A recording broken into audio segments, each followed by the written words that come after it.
We're going to split this panel up into 3 parts, focusing on some feedback from the research we just heard.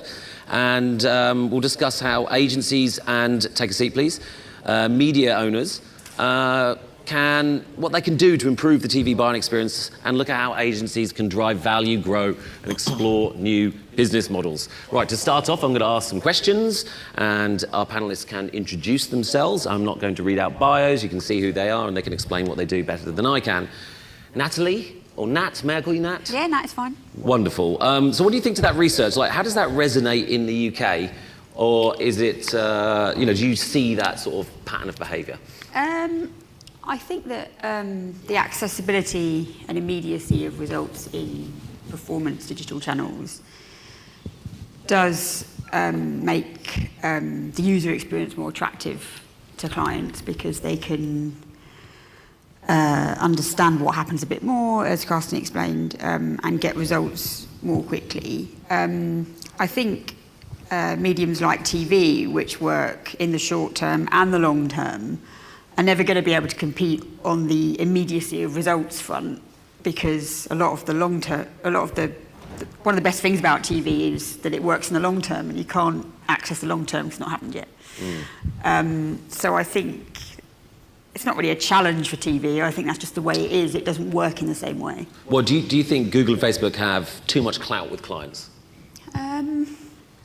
What, in the sense of they can get in to see them more? Yeah, and they can dictate the narrative, perhaps. Maybe that's a bit extreme, but I think that is a bit extreme. Yeah. I don't think they do dictate the narrative. I think they have a massive role to play for most clients. Yeah. Or they have a role to play for most clients, and they're of huge interest to most clients. Yeah. I'm not sure if they dictate the narrative. I think clients are still very interested in TV and what it can deliver for them. And my experience is they're still pretty interested in seeing TV contractors. okay. They're not pushing them away to the extent that they might be in Canada. Okay.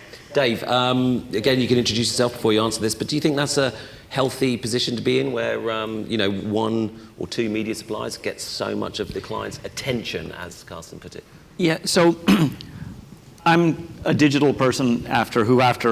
Everyone says they're a digital I know, person. What does I that know. mean? I don't know what that means. I'm a digital person. Yeah, but I started working in digital ads in 1993, and I didn't come into TV until 10 years ago. And trying to make basically TV accessible like digital. And I think without question there is undue influence by Facebook and Google. I think that they've taken advantage of weaknesses in the television marketplace that became very dependent on sort of keeping things moving as they were. They recognize they're so in love with the features of their product, the programming and things that are wonderful, but they're so in love with the features of it that they miss the benefits that the clients desire, and fundamentally the human motivations of the benefits, which we heard, which is, if you're a marketer, if you're a person managing media inside a lot of these clients, you want to look smart, you want to feel good about yourself, you want someone to make it seem like you can be included. And TV doesn't give that. And I mean, many of my very good friends are the ones that are running these organizations at Facebook and Google, and they're brilliant at it. They hire well, brilliant Yeah. empathy. I mean, brilliant empathy, and they hire models. I mean, who doesn't want to be like Carolyn Everson? I mean, she is extraordinary. Like, who doesn't say, like, I want to be like her? Mm-hmm. And the whole teams are hired like that. Do you think with this sort of glut of case studies, effectiveness studies, digital's problems, they've had a few. I think Google had a interesting incident maybe yesterday. I don't know. There's been plenty. Do you think that's going to diminish their sort of value to the client at all? Do you think it hasn't? It's going to have an impact? It hasn't. I think yet, has it? No, I think that it will with those clients that are more empirical, that are more demanding. Mm-hmm. But I think actually, as we heard a little bit in the session before this, I think the person running media is like a one-armed paper hanger.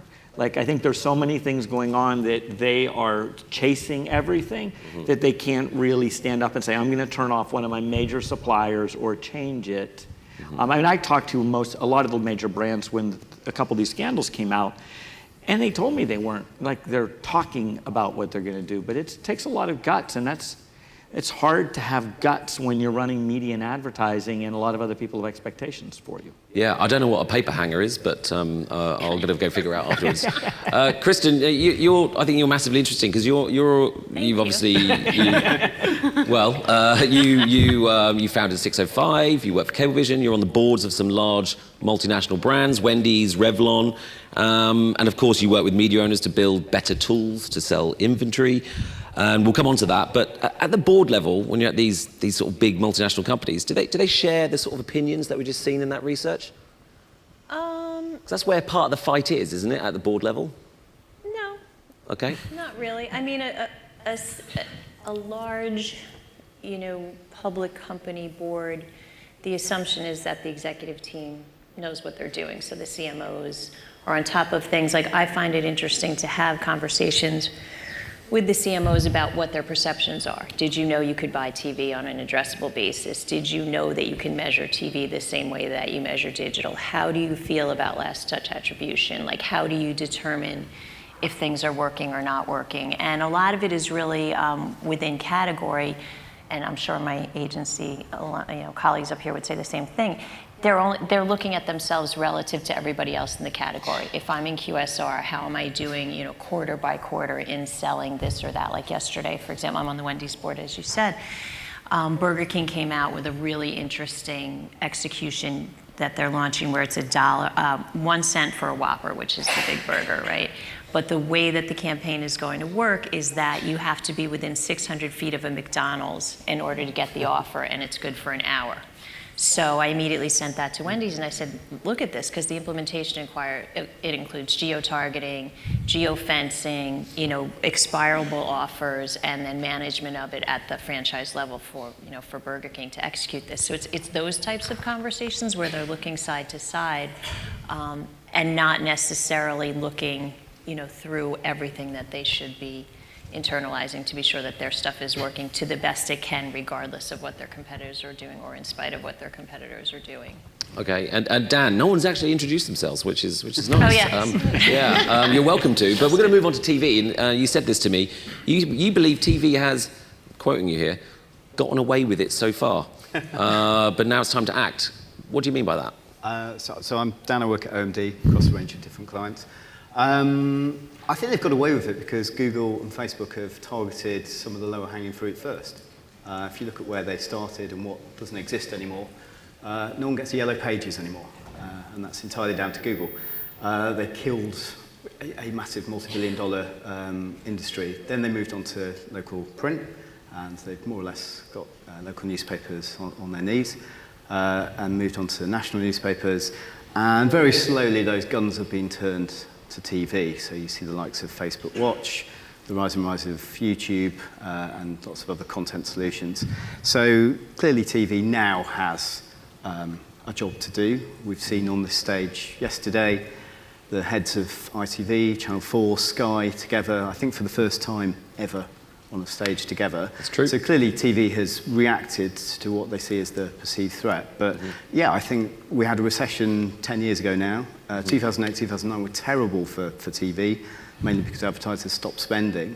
And then it's been gravy ever since for the TV companies. They've actually managed to maintain or grow revenue and had a pretty strong run whilst other media maybe have been taken down by Google and Facebook. I would go back, I just wanted to respond a little bit on what Dave was saying earlier, if that's all right. Cool. So I think, talking to my clients, they have been incredibly concerned about GDPR issues. We've been talking to our clients about GDPR for the last 2 years, really. They wanted to make sure they were fit for purpose, and I think news like Google finding that they're going to be, I think they've been reported in 7 different European markets now for GDPR. When they could be liable for fines of up to 4 or 5 billion. My clients who are working with Google will want to know, well, how are they affected by that? They don't want to find that they are caught up in any similar processes. I think Facebook got away with a £500,000 fine for the Cambridge Analytica scandal. But if the GDPR rules had been in effect when that scandal actually took place, again, they'd lost 4% of their global revenue. They were only allowed to fine up to 500,000. And that sort of issue is really important to advertisers who want to be brand safe. Mm-hmm. So we almost got through the panel without GDPR being mentioned. Sorry. That's okay. Leon, do you think, we had it mentioned in the research as well, that TV has a user experience issue? Do you want to, you work with media owners, what's your view on that? Leon Siotis from SpotX. We're a wholly owned subsidiary of RTL, who I'm sure many people are familiar with. And I mean, I don't necessarily think that it has a user experience issue as of today. Are we talking about consumer user experience, or are you talking about kind of agency user experience? I'm talking about buying user experience. Okay, I've got a good example actually for you. Yesterday, a brand who was here, he said he's got 400 grand to spend on ads before the end of the year. Has to spend it, otherwise he won't get it in his budget. Desperately calling up Jamie West to spend that money, and he's like, no mate, I can't take it. I'm sure the conversation was a little bit more formal than that. But he says you can't buy it. And I said to him, well, if you had like programmatic and you could just get it out there, you'd love it. He's got to stick it into YouTube. Yes, and that's a user experience issue, isn't it? I guess it's a user experience issue. So in that context, I definitely do think that TV needs to improve and they need to get more dynamic, and they are. I mean, part of the reason RTL acquired us was seeing the writing on the wall and seeing the direction that the industry was going, and wanting to be able to build and create tools to allow buying to happen kind of much more, with less friction. Yeah. So it's definitely getting there. I think unfortunately, you have a lot of mechanics within the way that TV is traded. That means you can't move as quickly as, I'd say, people coming from digital backgrounds perhaps would like. And from a buying standpoint, I imagine you can go to kind of a Google and Facebook and do a lot of those things without the same constraints. So. And you're sort of you got this sort of like obviously this RTL group sort of initiative as well and feeling towards this. But if buyers or if clients can buy cross borders with scale, do you think that sort of helps them in this issue? I definitely think it is. Yes, I mean for sure. There's not that many companies that are able to do that. It's a rarity that RTL happen to have a large European portfolio. But it's getting even bigger than that. It becomes much more global. And how do you then compete on that level against some of the digital giants with the resources and the tools that they have? So I think there's been a lot of great work done, and things are improving, but there's still, I'd say, a long way to go. Okay, right, we're going to move on to agencies, how they increase value and prevent becoming a commodity. Nat, this is your area. It's been reported widely that agencies are pitching for business at break even or even at a loss. Like, can this really continue? Like, must be harming your business and day-to-day operations. What do you mean, race to the bottom stuff? Is that what you mean? I mean, my experience with new business pitching is sometimes a pitch is run, it's really just about price. But that's not the norm. Most clients, particularly in today's world, need a combination of different types of specialist resource. They still want good strategic thinking.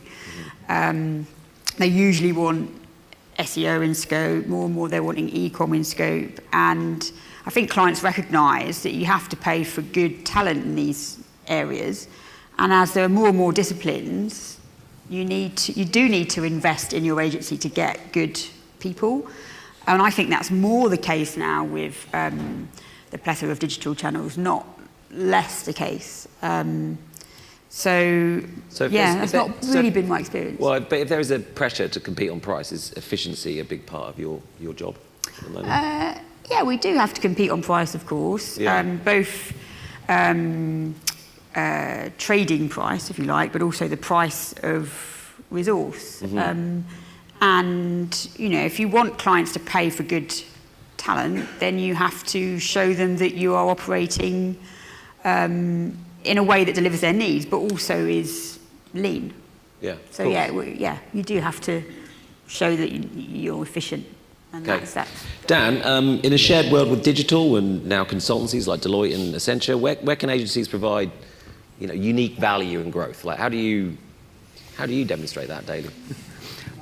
So it's really important to focus on what the role of the agency should be, which is to act in a neutral manner and to bring a lot of different parties together, whether that's the creatives, digital partners, and the clients themselves, So what we often find is that we're the heartbeat of a client's communications, and we sort of see that role as being, almost the sort of circus ringmaster. You've got to be skilled in lots of different areas and specialisms, but actually bringing it all together in a coherent way is absolutely vital for our clients. So I think that's where we add the value.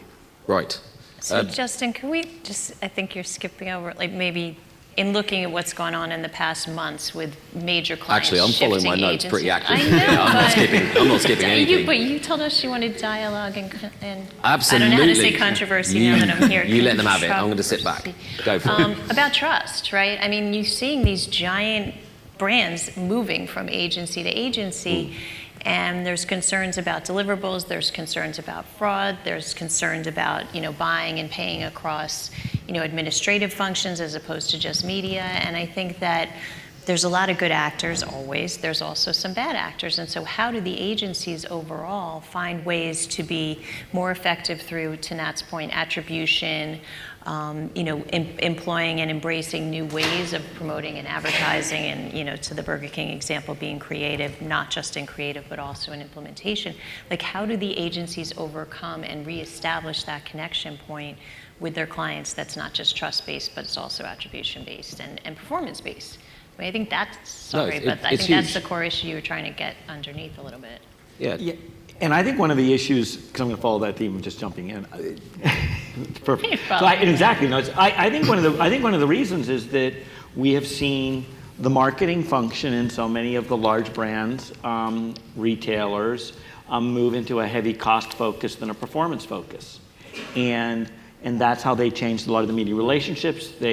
As the agencies unbundled from full service and went global with the media function, they basically made them global deals. They basically had a lot of margin to work with as they were shifting from a media commission down.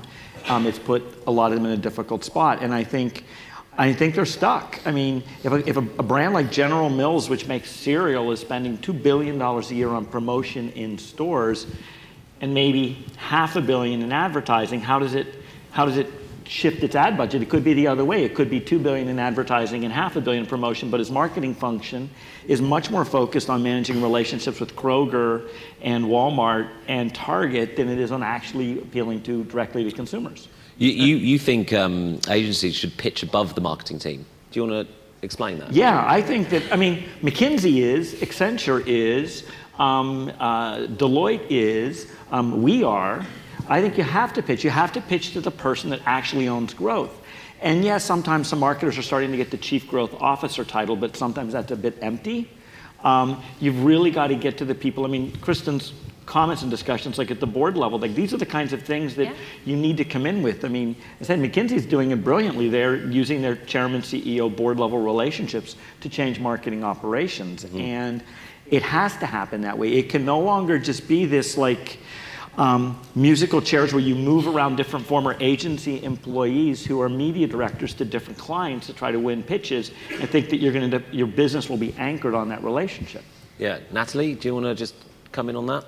Do you think he's talking nonsense? Well, I think most of our relationships are at CMO level for big organisations, and for smaller organisations that have smaller marketing teams. Our relationships are sometimes at CEO and CFO level. I think a lot of clients are very smart and know how much money they should be spending on marketing and know how much money they should be spending on communications. And I'm not sure it's always the right thing to do to try and go in and pitch above them to get more cash. Feels Isn't that what the digital guys do, though? They go above on a global level. Sometimes they do, sometimes they don't. The priority for us is ensuring that we are seen as a trusted long-term partner to the people that pay our fees. And that is our number one priority. And they're the people that hire and fire, and we don't want to piss those people off. We want to be good partners to them. I was going to say, it's almost ironic, the relationship you were describing before between agencies and broadcasters potentially being somewhat combative, kind of born out of 40 years of negotiating trading agreements, is almost what you're kind of seeing between the agency and the client as well, right? If you're constantly negotiating over fees, negotiating over every little detail, it's no longer that kind of partnership that you're thinking about where it's a win-win. It becomes, that kind of same combative relationship, which isn't ultimately not healthy, right? It's not where you want to be. You would like to change it across the board, but. Yeah, well, I wonder if you keep pushing down on price, will you eventually get what you pay for? Does anyone want to take that on? They're getting it. That's happening now. As far as the agency you're talking about? I mean, if you look at I think so many of the business categories are facing, all right, bricks and mortar, you have Amazon, QSR, it's a race to the bottom, brands like Revlon that are, it's commoditization. The world is changing the way that people purchase, consume, and react. And then you look at direct to, D2C type stuff where they're only going on digital. And so what is the value of a brand, relative to a transaction, because everything's targeted. And there's pressure on all sides. So the partnership between the agency, in order for the agency to not be disintermediated, involves providing advice, guidance, support, intelligence above and beyond what somebody can do for themselves directly, right? So it's being sophisticated about understanding the new capabilities, doing great creative, really advancing the opportunity to utilize some of the things that you both were talking about, whether it's programmatic or deep analytics, AI, and some of these things that will continue to improve the value of what they're using the agencies for, whether it's the media buying side or the creative side. And that trusted relationship has to, it has to integrate the business challenges that all these different categories are facing, or else your value as a partner, whether you're getting paid more or less or the same, diminishes just by the nature of the way the world is changing. And one last point on this, we've got to mention in-housing. Are media owners, the TV owners, maybe Leon, you can take this, are they equipped to start selling directly to clients? I know Expedia are probably the only ones around telly I know globally are doing it, but I'm sure more and more. But can media owners do that? Is that an efficient way of working? I mean, if you're looking at it at a global basis, I think it is. You do need to create a structure that makes sense, which is what we had Stefan Krubel on the other day talking about the RTL Ad Connect pitch, and that's very much about providing a direct-to-client service as well as agencies, but it gives the scale and the kind of the insights that a lot of the a lot of the clients are looking for. So I think they're well positioned. They've been doing advertising for much longer than a lot of other companies here, and I think they're a great place to work directly with clients or with agencies, whatever seems to be the best way. Okay. I think it's a real challenge, and certainly in the U.S. market, for U.S. TV network companies to handle. I mean, Linda talked about it yesterday. She's created a direct-to-client team, but it's balanced with our agency team in managing communication. And this is an issue that comes up with OpenAP. What happens if a client tries to post an ad request directly? If it's Clorox, do you have to then go call OMD? Does it go through an OMG budget? Did it come out of promotion? Creates a lot of swirl. I mean, we provide the platform to Expedia to manage their U.S. business. And good plug. Well done. Yeah, I tried to plug it, but you set it up. Yeah. But it changes the way everyone has to transact with them. It's different, and you have to have people that can be dedicated doing. And many of them split budgets. Half are going agency and half are going direct. Yeah. Just quickly for the two agencies, in-housing, does it scare you a little bit? Just quickly, Dan. I think we've had to react to it. Definitely. Okay. Not scared, but you've got to react. Yeah, but I think what we found is that most of our clients actually still rely on the specialised digital function that we provide. Yeah. So quite often there'll be elements of digital that clients are looking to in-house. Search is an obvious example. But then in majority of cases, they're still looking for expertise from OMD to actually make that happen and to run it. And I think what most clients realised is that actually if they try and in-house everything, very quickly they'll be out of touch with what's going on.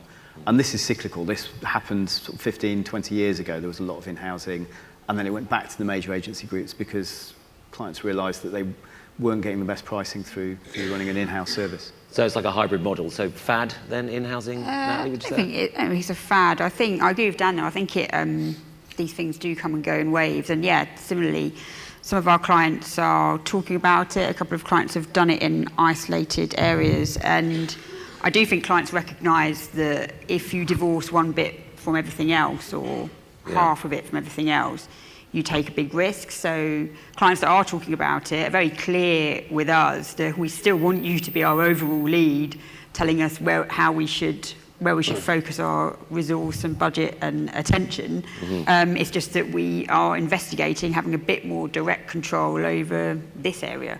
And that's fine, you know, and the last thing agencies should be is pissy about it, because we always focus on the long-term relationship at the most senior level possible and then throughout the organisation. If you have that as your focus, we are there to serve these people and give them the right advice, then you should still be in it for the long haul.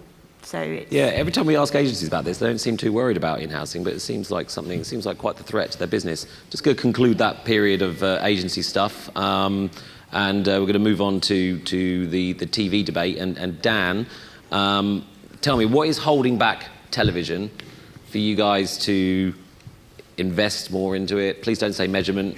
I've had 3 days of this. If I hear that word again, yes, just something else. So certainly that's a part of it, but I think also being able to work at scale with the TV operators, and I think we've had some great conversation over the last couple of days, the likes of Sky looking to collaborate with Liberty Global now, you know, and almost offering a platform for the likes of ITV, Channel 4 if they wanted to share the AdSmart platform. I don't think they want to, but that sort of approach would definitely help agencies. And then I think also just this lag between getting information from digital versus TV. We need to close that gap. I know that is a measurement question, but as we saw from the presentation earlier, just being able to get results more in real time from what's happening with TV campaigns is critically important. And we saw, for example, over the weekend, there was, it wasn't even a TV spot, it was a feature within a TV show on best Christmas presents. Philip Schofield presented it. But we could see the Amazon data for that weekend, which was a direct correlation between the effect of a TV show and the SKUs that were named on that programme and the sales effect that they got on Amazon. We could see that, you know, immediately. We were acting on that on Monday. How do we actually amplify the effects of that? So I think we are closing that gap. We need to do it more. Can I build on that a little? I'm sorry. Go ahead. But, you know, a lot of that also depends on who the client is, right? So we're working in New York right now with a live event, right? That it only goes for 12 weeks each year. They put, you know, tens of millions of dollars into advertising, but it's perishable inventory, just like hotels, just like airlines. And it's really predicated on the client to get back to us. In this case, the client has Ticketmaster data. They get a dump every night of who purchased tickets, and we can then match that against viewership of the television spots, and then within, you know, at least a 48-hour period, be able to tell them, okay, the people that saw the spots relative to the people that are buying the tickets, it's a match or it's not a match, and then allow them, because they're buying local, to adjust. You know, it's not within a day, it's within 2 days, and then, you know, because they're buying local, then it's predicated on in this case, Spectrum to help them adjust the schedule. But some of the immediacy concerns have to be facilitated. The solutions have to be facilitated by first-party data from the client, or in this case, you know, getting Amazon purchase data to tie back to, you know, to the television campaign. So just, it is a measurement problem, but it can't all be on the agency or on the sell side to solve that. It has to be with the client data too, and they have to, again, back to this trust issue, get comfortable to say, I'm going to give you, you know, in a privacy compliant way to bring the whole panel together, but give you the information that you need, like to help me get the answers I need in order to be as effective as I need to be. So the thing is, you've built some of these sort of tools showing attribution. We saw your Walmart study yesterday. Do you think media owners should fight the digital guys on that? Like, you know, fight digital tools with digital tools? Do you think they should take those to market? I think it's going to converge with connected TV and over the top. So in the States, we have 45% of homes have a connected TV. There's 50 million connected TVs there. So you almost have, by definition, something that is in between traditional television and digital, right? You'll be able to feed advertising. You'll be able to do things in the same way on the television screen through a connected TV. And ultimately, you know, as traditional television, a la Sky, gets more sophisticated the way Sky has with Sky Advance, and that sort of thing. It's coming together. So it's not a matter of either or. It's like as things converge, what is the best solution to sell, to monetize, to do attribution, and to provide value to the client? So, yes. Yeah, and on that, we were talking about this yesterday, weren't we, Dave? About TV companies getting the share of attention from clients. About should they work on this attribution outcome thing. You disagree with Joe a little bit on this, yes, don't you? Yeah, quite a bit. Okay. So, for those of you who haven't heard, Joe Marchese, who I think the world of, believes that TV should only fight on attention. Jamie West does too. Quite a few people do. And I believe that, yes, TV should fight on attention. It's something that's special, but it should also fight on performance, because it does things in performance that nothing else does. Absolutely. And I don't think you lose anything if you can sell a lot of your inventory on an attention basis, because it is finite inventory, but you have to fight the fact how well it performs. And when you deduplicate the results, and we've done work, we've managed a clean room at Facebook for a number of years, and we actually could look at a person impression level, TV, Facebook, and booking hotel rooms. And we found out that there's a massive kicker effect when TV is delivered to the same person in the same window that they get Facebook, and it drives sales, and it's a great ROI. But guess what? Because TV doesn't have that attribution data, that 7x kicker all went to new performance money that Facebook got, and TV got no credit. They're not running that program anymore, by the way. So TV must fight on performance. It does it so well. Okay. So for some reason I titled this third part Television, the Savior of Agencies, but I actually don't know why I wrote that. So Natalie, you're going to explain why I wrote that.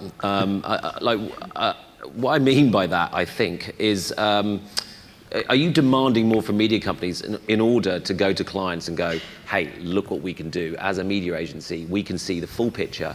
We can see both spends. We're getting this from media owners, and this is how well your campaigns are going. Is that a fantastic USP for an agency? Yeah, agencies have view of the full spectrum of available channels, obviously, as they always have done.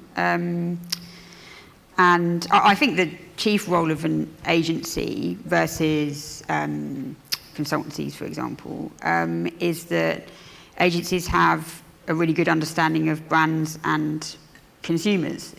And that's the chief thing that agencies bring to the party.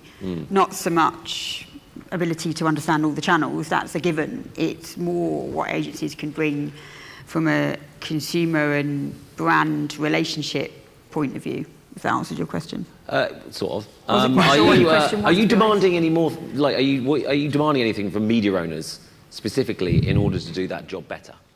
One of the things I will say about TV media owners versus the Facebooks of the world is that when we look to do deeper partnerships with media partners, we tend to gravitate a bit more towards TV companies than we do to Facebook, for example, because you gravitate towards TV companies more. When it comes to deeper partnerships, and I mentioned this to Facebook a while ago, which is because Steve Hatch said, on an agency roundtable, what could Facebook do a bit better? And my answer was, actually, when we're going for a pitch deck at the agency, Facebook doesn't really appear till 2/3 of the way down, because you are not coming to agencies or clients at the moment with ideas for bigger partnerships. It is lower funnel stuff, and it's beta testing, and it's formats. And actually, you don't often hear, you don't often hear an agency